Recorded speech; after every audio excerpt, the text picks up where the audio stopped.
Medicine को regular use करने की ज़रूरत नहीं पड़ती है।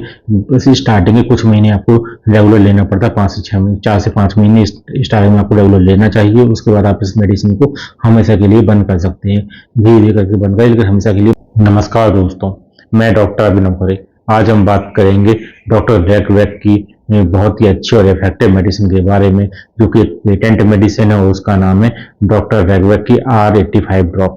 इस ड्रॉप का यूज हम मोस्टली हाई बीपी या हाइपरटेंशन के केस में करते हैं। यदि आप इस मेडिसिन का यूज हाइपरटेंशन के केस में करते हैं तो आपको जो हाई बीपी की कंडीशन या हाइपरटेंशन की प्रॉब्लम है वो धीरे धीरे करके नॉर्मल होने लगती है, और जो आपकी मेडिसिन होती है वो भी आपकी कंट्रोल में आ जाती हैं।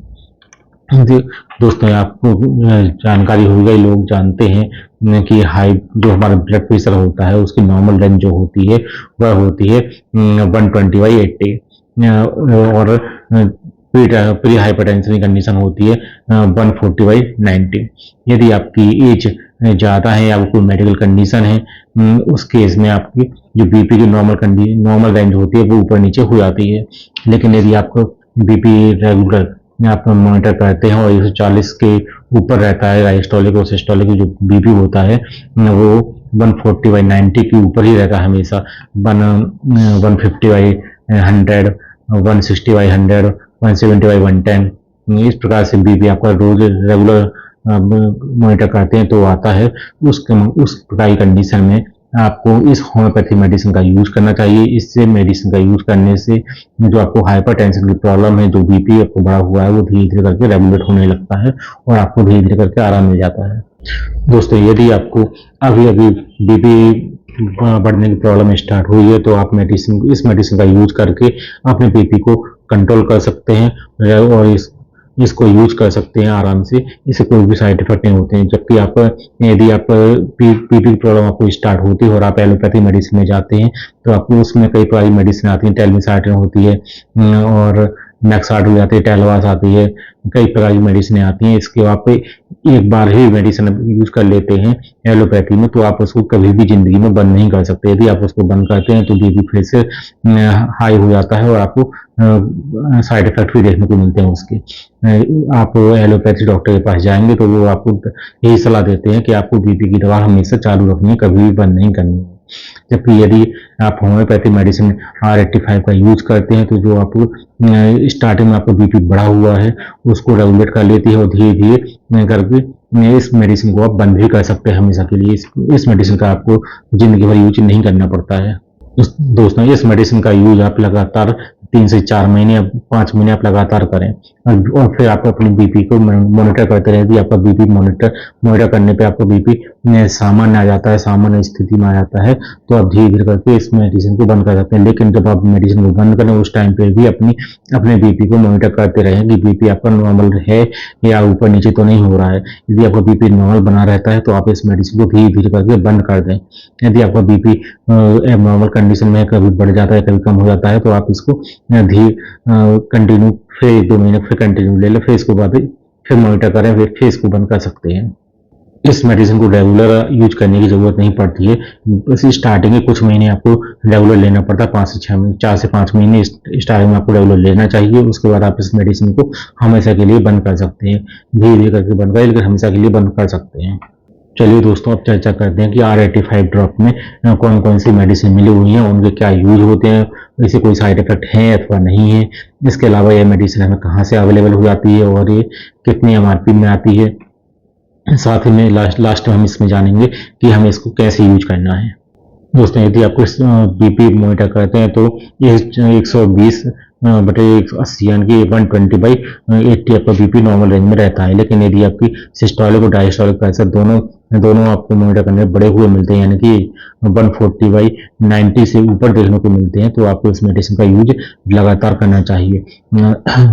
और इसमें यदि आपको अभी अभी प्रॉब्लम स्टार्ट हुई है तो आप इस मेडिसिन को कुछ महीने तक यूज करें, इसके बाद आप इस मेडिसिन को बंद कर दें। यदि आप बीपी के हाइपरटेंशन के बहुत पुराने पेशेंट हैं तो आपको इस मेडिसिन का लगातार यूज करना चाहिए, लेकिन प्रॉपर होम्योपैथ डॉक्टर की गाइडेंस में ही इसका यूज करना चाहिए। ये मेडिसिन चाहे नए पेशेंट हो या पुराने पेशेंट हो, क्रॉनिक हाइपरटेंशन की प्रॉब्लम हो या एक्यूट हाइपरटेंशन की प्रॉब्लम हो, दोनों ही कंडीशन में इस मेडिसिन का लगातार यूज नहीं करना पड़ता है।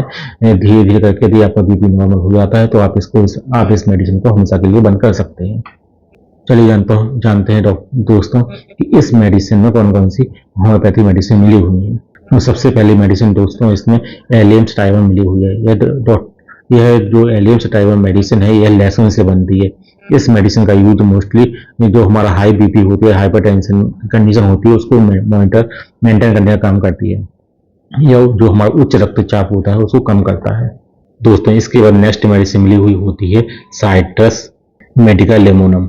इस मेडिसिन का जो यूज होता है वो जो बाथरूम यूरिन टेंडेंसी होती है उसको बढ़ा देता है, कि जो आपकी यूरिन बाहर निकल जाती है तो उससे आपका जो बीपी होता है वो रेगुलर मेंटेन हो जाता है या रेगुलर हो जाता है। इसके बाद नेक्स्ट मेडिसिन मिली हुई है इसमें कोर मिली हुई है। इसके बाद कैलकेरिया आयोड मिली हुई है। इसमें कैलकेरियम फॉस मिली हुई है। जो कैलकेरिया आयोड की जो मेडिसिन इसमें मिली हुई है, कैलकेरिया आयोड का जो काम होता है, कैलकेरिया आयोड मेडिसिन होती है पोटेशियम की कंसिस्टेंसी को या पोटेशियम को, जो हमारे यूरिन में पोटेशियम होता है उसको एब्जॉर्ब करने का काम करती है। इसके अलावा जो हमारी यूरिन जो हमारा ब्लड होता है उसकी जो विस्कोसिटी होती है उसको इम्प्रूव करती है। जो मतलब होता है उसको विस्कोसिटी यानी कि उसको घटा देती है, उसको कम कर देती है, जिसकी ब्लड सर्कुलेशन अच्छे से मेंटेन होता रहे। इसके अलावा नेक्स्ट मेडिसिन है मेसेन सेफ्लॉन। नेक्स्ट मेडिसिन है रेन। इसके बाद इसमें मिली हुई है टार्टेरस डेपरेटस। लास्ट में इसमें मिली हुई है वेलेरियाना मेडिसिन इसमें मिली हुई है। इसमें ये सारी मेडिसिन इस कॉम्बिनेशन में मिली हुई है, R85 में मिली हुई है, जो कि एक यूनिक कॉम्बिनेशन बना देती है हमारे ब्लड प्रेशर को मेंटेन करने के लिए। दोस्तों यदि किसी कंडीशन में आपको R85 ड्रॉप अवेलेबल नहीं हो पाती, आपके आसपास नहीं मिलती है, तो उस कंडीशन में मैं आपको 2 ऐसी मेडिसिन बताने जा रहा हूँ, 3 ऐसी मेडिसिन बताऊंगा जो कि आप यूज करेंगे तो आपकी जो हाई बीपी की प्रॉब्लम है वो धीरे धीरे ठीक हो जाती है। तो आप उस मेडिसिन को अच्छे से नोट कर लें, और हो सकेगा तो मैं साइड में पिक्चर लगा दूंगा। तो सबसे पहली मेडिसिन है एलियम सटाइवम, जो कि लहसुन से बनती है। इसका आपको मदर टिंचर फॉर्म में यूज करना है, 20 से 25 बूंद आधे कप पानी में दिन में 2 से 3 बार। नेक्स्ट मेडिसिन है राल्फिया सर्पेंटाइना। यह मेडिसिन बहुत ही अच्छी और यूजफुल मेडिसिन है हाई बीपी को कंट्रोल करने के लिए, और आपको जो हार्ट के मसल्स होते हैं उसको भी मेंटेन मजबूत करती है, उसको भी स्ट्रेंथ देती है, पावर देती है राल्फिया सर्पेंटाइना। इसका भी आपको मदर टिंचर फॉर्म में ही यूज करना है, 20 से 25 बूंद आधे कप गुनगुने पानी में दिन में 2 से 3 बार। लास्ट मेडिसिन है क्रेटिगस। यह भी आपके हार्ट को मजबूत करती है और बीपी को रेगुलेट करती है। और जो एलियम सटाइवा मेडिसिन है वो यदि आपके हार्ट में ब्लॉकेज है तो उसको भी खत्म करने का काम करती है एलियम सटाइवा। तीनों ही मेडिसिन को आपको टिंचर फॉर्म में ही लेना है, और 20 से 25 बूंद आधे कप गुनगुने पानी में दिन में 2 से 3 बार आप यूज कर सकते हैं, यदि आपको R85 ड्रॉप नहीं मिलती है उस कंडीशन में।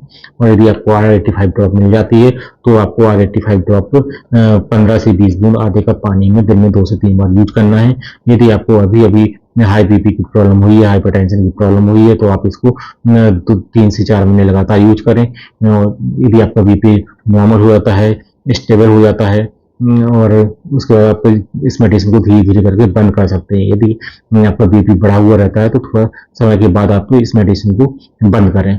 यदि आपको बहुत पुराने पेशेंट हैं बीपी के तो आप इस मेडिसिन को लगातार यूज करें, और जैसे ही आपका बीपी नॉर्मल आया तो आपकी जो एलोपैथी मेडिसिन चल रही है उनको धीरे धीरे करके बंद कर दें, और फिर उसके बाद में इस मेडिसिन को अकेला लेते रहें। और जब इस मेडिसिन को लेने के बाद भी आपकी बीपी नॉर्मल बना रहे तो आप धीरे धीरे करके इस मेडिसिन को भी बंद कर सकते हैं। लेकिन ये आपको एक होम्योपैथ डॉक्टर, जो अच्छा डॉक्टर हो, होम्योपैथ डॉक्टर हो, उसके गाइडेंस में ही करना है। अपने मन से आपको ऐसा कुछ नहीं करना है। यदि हम बात करें साइड इफेक्ट की, दोस्तों इसमें कोई भी साइड इफेक्ट देखने को नहीं मिलते हैं, आप इस मेडिसिन को आराम से यूज कर सकते हैं। जबकि एलोपैथी में आप कोई भी मेडिसिन लेते हैं तो छोटी से छोटी मेडिसिन के लिए आपको साइड इफेक्ट देखने को मिलते हैं, लेकिन होम्योपैथी में आप कोई भी मेडिसिन ले लो उसके कोई भी साइड इफेक्ट देखने को नहीं मिलते हैं। आप होम्योपैथी मेडिसिन का आराम से यूज कर सकते हैं, और इसका दिन में 2 से 3 बार यूज कर सकते हैं। यदि आपको ज्यादा प्रॉब्लम होती है तो आप उसको 4 से 5 बार भी यूज कर सकते हैं। दोस्तों अब जानते हैं कि ये मेडिसिन आपको कहाँ पे अवेलेबल हो सकती है। दोस्तों यदि आपके पास आसपास कोई अच्छा होम्योपैथ डॉक्टर हो, या फिर आपके आसपास कोई होम्योपैथी शॉप हो, आप वहां से इस मेडिसिन को आराम से परचेज कर सकते हैं। दोस्तों इसकी जो पैकिंग आती है 30 ml पैकिंग में आती है, और इसकी जो प्राइसिंग है आज की डेट में तो इसकी MRP 260 रुपये MRP है। जो MRP है वो समय के अकॉर्डिंग ऊपर नीचे भी हो सकती है, आप उसको अपने हिसाब से देख लें। दोस्तों, यह वीडियो सिर्फ एजुकेशन पर्पज से बनाया गया है। किसी भी दवा का सेवन करने से पहले आप अपने नज़दीकी होमियोपैथ डॉक्टर से संपर्क करें, उनके बताए अनुसार ही दवा का सेवन करें। अपने अपने स्वयं के अनुसार दवा का सेवन ना करें। कुछ दवाइयाँ जो होती हैं वो होम्योपैथी में सिम्टोमेटिक होती हैं, लक्षणों के आधार पर दी जाती हैं, इसलिए दवाई अच्छे से डॉक्टर से प्रिस्क्राइब करवा के ही आप यूज करें। और मिलते हैं किसी नए टॉपिक के साथ में, नए वीडियो में। तब तक के लिए बाय, जय हिंद, जय भारत, धन्यवाद।